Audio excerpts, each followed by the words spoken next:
Salam saudara-saudara, apa kabarmu hari ini? Saya pastikan kabar kita kabar luar biasa. Mengapa? Allah yang kita sembah Allah yang luar biasa. Kita semua merasakan cinta kasih-Nya sampai saat ini. Kita bersyukur kita boleh bertemu lagi pada lanjutan pelajaran rohani ringkasan sekolah Sabat pada pelajaran yang ke-9 pada minggu ini. Nah, saudara-saudara yang diberkati Tuhan, saya pribadi berterima kasih kepada saudara-saudara pada minggu yang lalu sudah membagikan pelajaran minggu yang lalu kepada teman-teman kita, saudara-saudara kita. Dan pada minggu ini saudara-saudara, mari kita bagikan pelajaran ini sebanyak mungkin kepada teman-teman kita untuk kita belajar bersama-sama. Dan saya akan menuntun pelajaran ini. Bersama dengan saya, Pendeta Lere Bulan Longdong, saya akan menuntun pelajaran ini dan saudara-saudara mari kita belajar bersama-sama. Sebelumnya mari kita berdoa. Bapa Surgawi, kami akan mempelajari firman Tuhan. Kami mohon kuasa Roh Kudus menyanggupkan kami sehingga kami boleh mengerti maksud Tuhan ketika kami mempelajari firman Tuhan pada saat ini. Hamba-Mu yang akan menuntun pelajaran ini, karuniakan hikmat akal budi surga. Ini doa kami, persembahkan doa ini hanya di dalam nama Yesus Juru Selamat kami. Amin. Saudara-saudara yang diberkati Tuhan, judul pelajaran pada minggu ini adalah penciptaan kejadian sebagai fondasi bagian kedua. Nah, ayat tema di dalam Mazmur pasal 19 ayat 1. Langit menceritakan kemuliaan Allah dan cakrawala memberitakan pekerjaan tangannya. Nah, saudara-saudara yang diberkati, minggu yang lalu kita sudah belajar ya, fondasi bagian pertama. Minggu ini kita belajar untuk bagian yang kedua. Nah, saudara-saudara yang berkati Tuhan, seorang pujangga teolog berasal dari Inggris. Dia adalah C.S. Lewis. C.S. Lewis, dia mengomentari Mazmur ini sebagai puisi terindah dari semua Mazmur dan tulisan terpenting di dalam dunia. Mengapa saudara-saudara? Karena Mazmur ini menggabungkan kemuliaan Allah dalam keindahan alam dan kesempurnaan Allah dalam firman-Nya. Di dalam ayat yang pertama sampai ayat yang ke-14. Yang berikut saudara-saudara, Mazmur ini bukan pembuktian bahwa Allah ada, tetapi alam semesta ini, ya alam semesta yang membuktikannya bahwa Allah ada. Nah, saudara-saudara, sangat luar biasa ini statement-statement rohani yang kita dapati dalam pelajaran ini. Tertulis di dalam ayat 2 sampai ayat yang ke-7. Saudara-saudara yang diberkati Tuhan, pandangan Yahudi Kristen ya, ialah bahwa alam fisik memberitakan kemuliaan Allah dan kuasanya yang mencipta. Nah, di dalam Mazmur pasal 148 ayat 3 sampai ayat yang ke-5 dan Roma pasal 1 ayat 18 sampai ayat yang ke-20. Ini dikenal sebagai pewahyuan alami yang mengungkapkan keberadaan yang sama bahwa setiap orang dapat mengetahui Allah dari ciptaannya ya, dari ciptaan fisik ya, yang saat ini saudara-saudara saya saksikan. Saksikan setiap saat, setiap hari dalam kehidupan saudara saya. Dan ini menyatakan satu kesaksian moral batin pada manusia di dalam Roma pasal 2 ayat 14 sampai ayat yang ke-15. Kita lanjut saudara-saudara. Apa hasil dari wahyu alami, ciptaan fisik dan kesaksian moral? Hasilnya ini saudara-saudara, dia menghasilkan satu tanggung jawab spiritual di pihak sesama manusia. Dalam Roma pasal 8 ayat 3 sampai ayat 18. Dan saudara-saudara yang diberkati Tuhan, sekali seorang diselamatkan, ini menjadi cara untuk dia boleh mengagumi, dia boleh memuja dan menyembah Allah yang benar. Di dalam Mazmur pasal 8. Dan manusia sebetulnya dapat mengenal hikmat, kekuatan serta kebaikan Allah, walaupun alam semesta tidak dikaruniakan kemampuan untuk berbicara. Kebisuan saudara-saudara, kebisuan mereka mampu menceritakan kemuliaan Allah sehingga didengar oleh siapapun, dimanapun, kapanpun, saudara-saudara. Ini sangat luar biasa. Dalam Wahyu pasal 7 ayat 1 dan Wahyu pasal 20 ayat 7 ayat 8, ayat 26 ayat 7 dan ayat yang 10. Apa konteks ayat-ayat ini? Ya. Nah, konteks ayat-ayat ini, saudara-saudara, di dalam Wahyu pasal 7 ayat 1, keempat malaikat yang ditugaskan untuk merusak bumi dan laut ini, ya, dan laut ini menunjukkan bahwa penghakimannya segera dimulai di atas bumi, dan penghakiman ini Allah mengendalikan seluruhnya, saudara-saudara. Nah, batas penghakiman ini memiliki dua tujuan.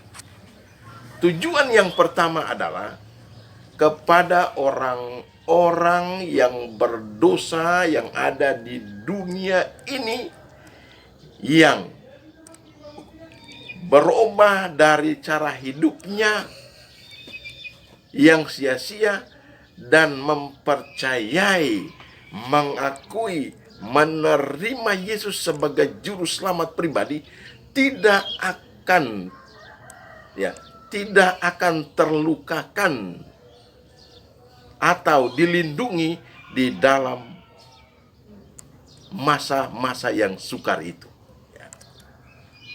Tujuan yang kedua penghakiman ini adalah kepada orang-orang berdosa yang ada di bumi ini, yang tidak mau bertobat dari cara hidup mereka untuk percaya, untuk mengakui, untuk menerima Yesus sebagai juru selamat pribadi, akan mengalami kebinasaan pada hari yang besar itu.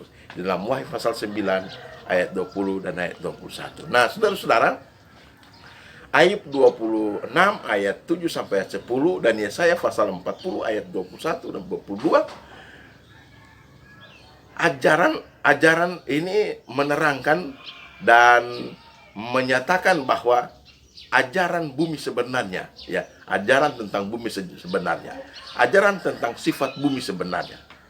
Ayat yang ketujuh di dalam Ayub pasal 26, bumi digambarkan seakan-akan digantung, ya, di ruang angkasa, dan Allah membentengkan utara di atas kekosongan dan menggantungkan bumi pada kehampaan. Di dalam Yesaya pasal 40 ayat 22, Dia yang bertata di atas bulatan bumi, saudara-saudara, yang penduduknya seperti belalang. Nah, banyak orang berpendapat bahwa kisah penciptaan dan air bah diwariskan selama berabad-abad. Namun catatan Alkitab sangat luhur dalam menggambarkan kemahakuasaan Allah yang merancang bagi manusia. Mari kita lihat, saudara-saudara. Kita, saudara-saudara, akan baca di rumah, dan pelajaran ini, ya, kita akan fokuskan pada Kejadian 1 sampai Kejadian pasal 11. Nah, saudara-saudara yang berkati Tuhan, Musa di bawah ilham Roh Kudus menyatakan apa yang sebenarnya terjadi. Dan dia menulis secara sistematik, dia menulis secara rapi, dan dia menceritakan segala sesuatu yang terjadi ketika dia diilhami oleh Roh Kudus untuk menulis akan kitab-kitab ini. Dalam Kejadian 1, saudara-saudara, kita dapati informasi Allah menciptakan langit dan bumi, Allah menciptakan seisi dunia ini, ya, dan puncaknya pada Allah menciptakan manusia pada hari yang ke-6. Lalu Allah menciptakan hari ke-7, dan informasi pada minggu yang lalu Allah berhenti memberkati dan Allah menguduskan hari ke-7. Nah, di dalam pasal 2 ini, ya, saya katakan bahwa Allah menciptakan hari ke-7. Pasal 3, saudara-saudara, manusia jatuh ke dalam dosa, dan ayat yang ke-15 sudah ada janji keselamatan, ya. Janji keselamatan berlaku pada ayat yang ke-15. Nah, Kejadian pasal 5 sampai Kejadian pasal 6, saudara-saudara, Kejadian 5 adalah silsilah keturunan Adam, dan ini tidak direkayasa, saudara-saudara. Dan Kejadian pasal 6, ya, Kejadian pasal 6, kejahatan manusia di zaman Nuh. Nah, ini ditulis, ya, ditulis secara berurutan. Dan Kejadian pasal 7 air bah. Nah, kita berpindah kepada Kejadian pasal 11 adalah Menara Babel. Nah, saudara-saudara yang diberkati Tuhan, saya katakan sekali lagi bahwa Musa ya diilhami Roh Kudus untuk menulis firman ini secara berurutan. Dan firman yang kita dapati pada sepanjang minggu ini, saudara-saudara, boleh menyatakan kebenaran Allah yang sesungguhnya kepada dunia ini, kepada umat manusia. Kejadian 1 ayat 14-15, ayat ini menunjukkan dengan sangat jelas bahwa matahari, bulan bukan dewa. Ya. Saya ulangi, matahari, bulan bukan dewa, tetapi merupakan benda-benda ciptaan Allah dengan fungsi alami tertentu. Nah, saudara-saudara, yang boleh menyatakan siang adalah matahari, dan yang boleh menandakan bahwa tanda itu waktu malam adalah bulan, ya. Jadi matahari pada waktu siang, bulan pada waktu malam.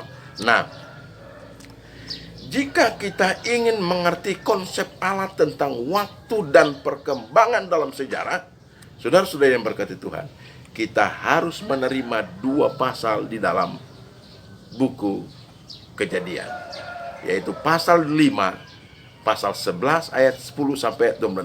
Mengapa demikian? Saudara-saudara yang berkat Tuhan, ini menghubungkan antara Adam mewakili seluruh umat manusia di bumi ini, dengan Allah dalam jangkauan ruangan dan waktu-waktu yang ditentukan oleh Allah. Nah, mari kita lanjut, saudara-saudara. Perbedaan manusia dan binatang dalam hal susunan tubuhnya?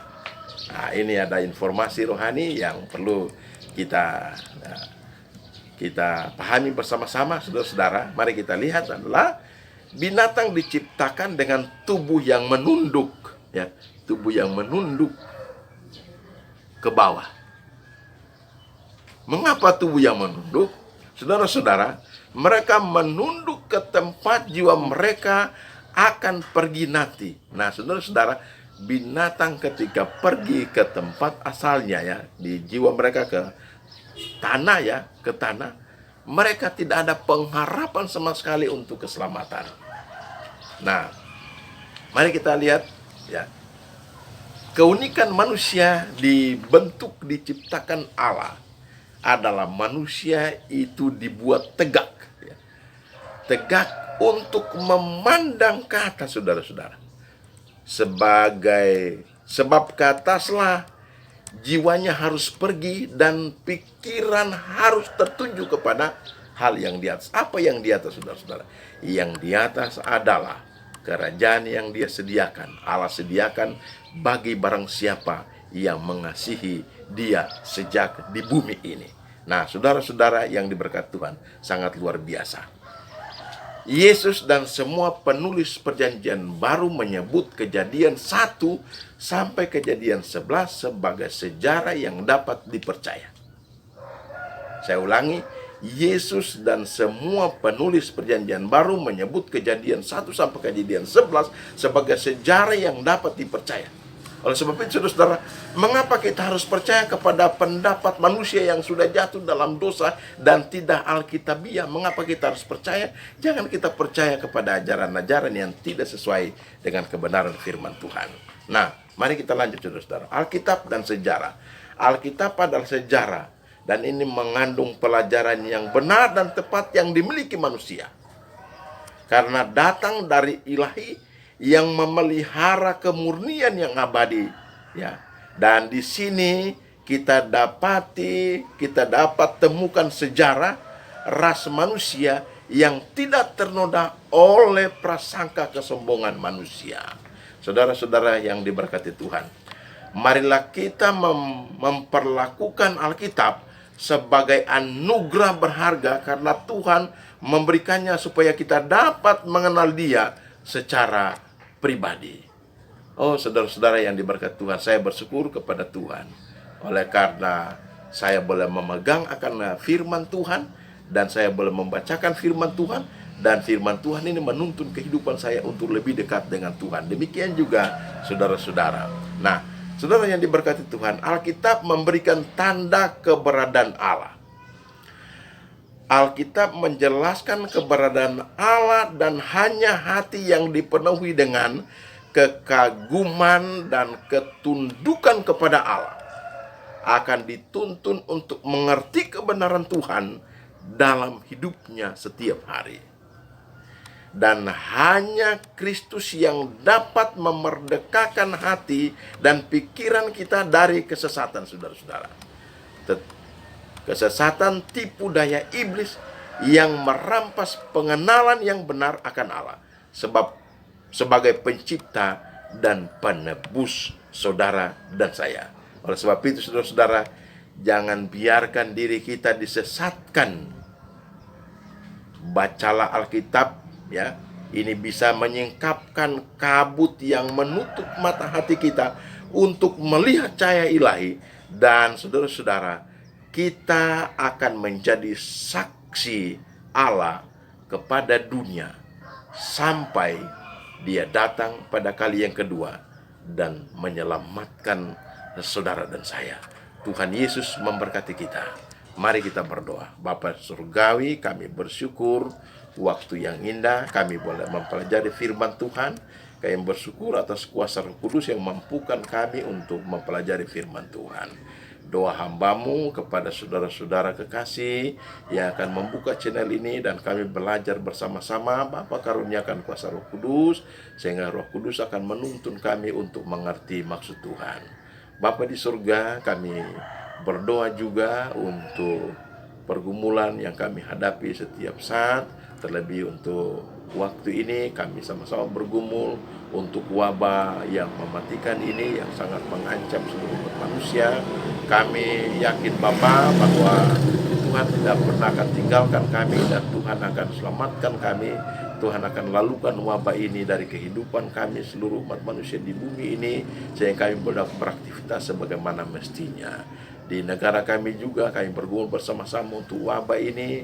Bapa, kiranya bantu kami sehingga kami sebagai warga masyarakat Indonesia boleh melakukan segala aktivitas dan boleh memenuhi kebutuhan keluarga kami masing-masing. Kami berdoa untuk pemimpin negara kami, Bapak Presiden bersama jajarannya sampai kepada pemerintahan yang terendah di desa-desa. Tuhan karuniakan hikmat akal budi, kemampuan, kesehatan, kekuatan, ketabahan sehingga mereka boleh melakukan tugas tanggung jawab mereka dengan penuh sukacita iman. Dan hamba berdoa pagi ini juga untuk para pemimpin organisasi kami, para hamba-hamba Tuhan yang dipercayakan untuk memimpin organisasi gereja Tuhan. Bapa, mereka manusia yang penuh dengan keterbatasan. Oleh sebab kami mohon Tuhan karuniakan kemampuan, kearifan, bijaksana, kekuatan, kesehatan, ketabahan, sehingga dalam kepemimpinan mereka lakukan dengan baik. Boleh memotivasi umat-umat Tuhan untuk setia pada Tuhan. Boleh memotivasi umat-umat Tuhan untuk setia membantu pekerjaan Tuhan. Sehingga pekerjaan ini cepat selesai, Tuhan datang dan selamatkan kami. Kami berdoa juga untuk saudara kekasih kami yang sementara bergumul sakit, entah di rumah atau di rumah sakit. Bapa, kami tidak tahu pergumulan yang mereka hadapi. Hanya Tuhanlah yang mengetahui sakit penyakit yang mereka derita saat ini. Kami mohon Bapa kiranya karuniakan roh sukacita, dan kami yakin Bapa mujizat Tuhan berlaku untuk kehidupan mereka. Tuhan akan angkat beban penderitaan mereka, berikan kelegaan sehingga mereka boleh selalu memuji dan memuliakan nama Tuhan. Terima kasih Bapa untuk berkat Tuhan yang kami terima pada sepanjang hidup ini. Terima kasih karena Tuhan sudah mengampuni dosa kami. Terima kasih Tuhan sudah menjawab doa kami. Kami persembahkan doa ini hanya di dalam nama Yesus Juru Selamat kami. Amin.